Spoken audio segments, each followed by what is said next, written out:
Chinese government's intention is very clear. They want to get rid of the Uyghur Islam. They wanted to get rid of Uyghur ethnic heritage. It's very simple and very clear.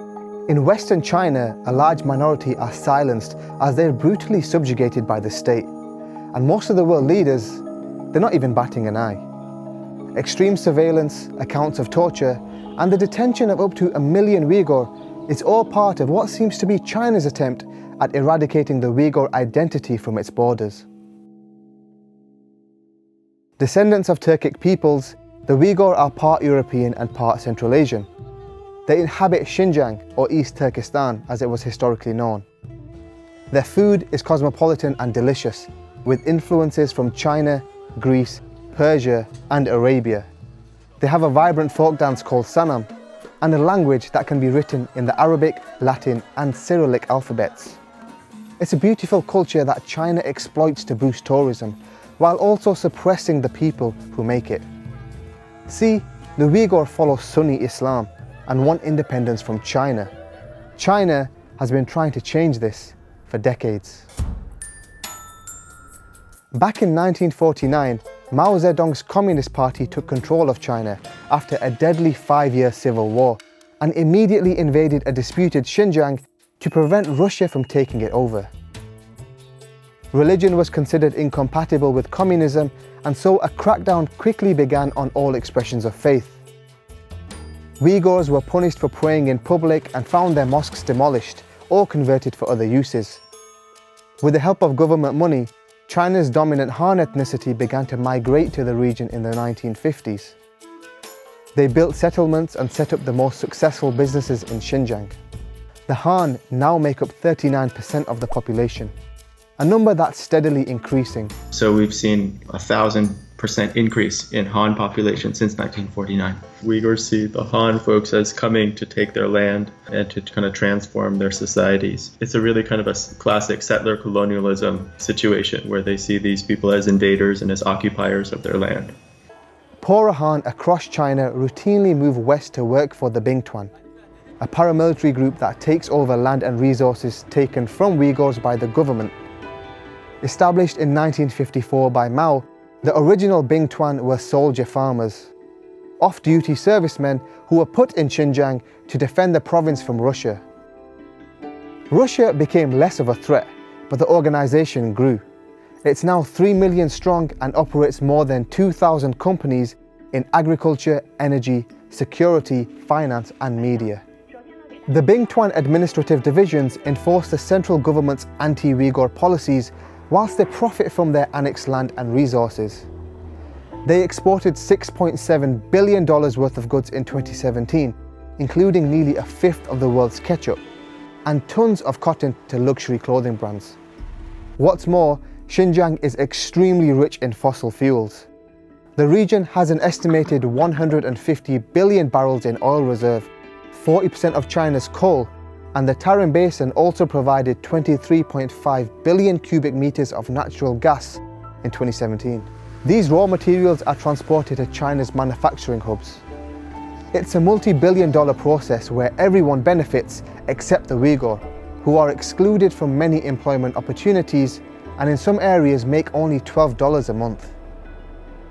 Because almost all these jobs and these resources were going to Han settlers, Uyghurs felt dispossessed. They felt like our land is being taken from us, these natural resources are being taken from our land and we're not benefiting from it. The real consequence though was that the cost of living began to really explode. So because there was all these new Han settlers coming in and they were making quite a bit of money, the prices of products began to rise, and so just basic staples became a lot more expensive. Uyghurs, because they were excluded from the job sector, weren't able to get the revenue they needed, the funding they needed to buy those new products, and so their level of poverty actually increased. For the Uighur, this inequality and discrimination has led to sporadic bouts of violence towards the Han.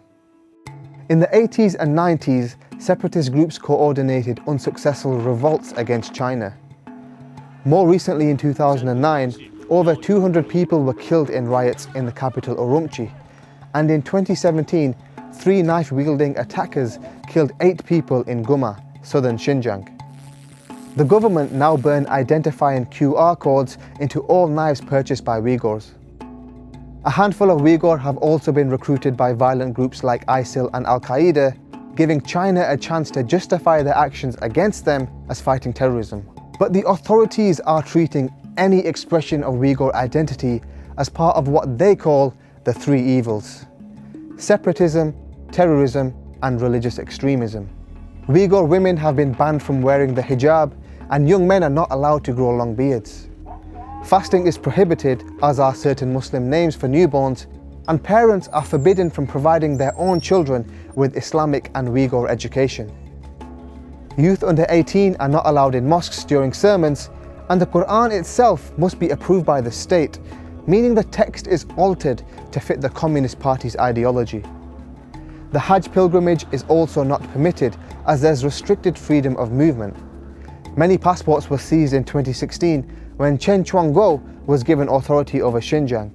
His last job was leading the crackdown on dissent in Tibet. Xinjiang today is essentially a well-funded police state in which the Chinese government uses advanced technology, propaganda, and fear of imprisonment to control the actions and thoughts of the Uyghur. Friday morning, you get up, try to go to mosque. The Chinese government stops you. They force you to go through iris scan, full body search.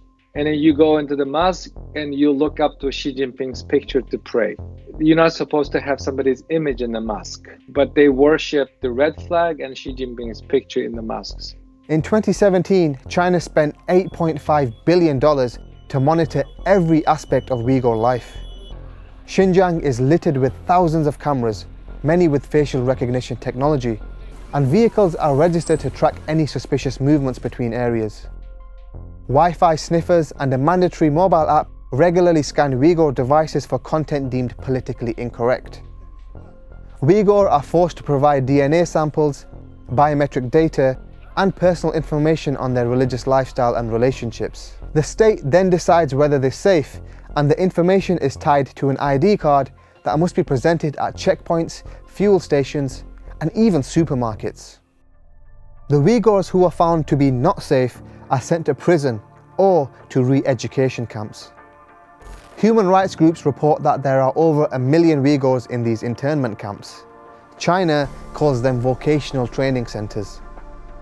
People put here are accused of extremist behaviors, such as marrying in a religious ceremony, refusing to watch state TV, or even a slight change in routine, such as purchasing more food than usual. They force people to, raise the Chinese flag outside their home, to post posters of Xi Jinping and other leaders in their home. And also when they go into people's homes, they check to see if there's any Islamic imagery on the walls, any quotations from the Quran, or pictures of a mosque or something like that, which is something that many Uyghurs had before. If they see any of those things, then they say, oh, this is an extremist person or an extremist suspicious person. Sessions in the camps include praising President Xi Jinping, studying communist propaganda, and criticizing their own Uyghur language, culture, and religion. There have also been accounts of people being tortured, beaten, and even killed in these camps. China denies any breach of human rights. 当前新疆社会大局稳定，经济发展势头良好，各民族人民和谐相处，享有充分的宗教信仰自由。 But according to WikiLeaks, China successfully lobbied Saudi Arabia, Egypt, and others to prevent them from releasing statements on the treatment of Uyghur after the Urumqi riots of 2009. That may explain the lack of global condemnation, but there could be another reason why countries are failing to speak up. China is in the preliminary stages of the multi-trillion-dollar Belt and Road Initiative. It's an ambitious infrastructure project that spans over 60 countries and aims to make it easy for the world to trade with China, mostly through Xinjiang, the homeland of the Uighur. China could be indirectly buying the silence of many of these nations. The countries involved will receive loans in the millions of dollars to develop structures, roads, railways, and pipelines.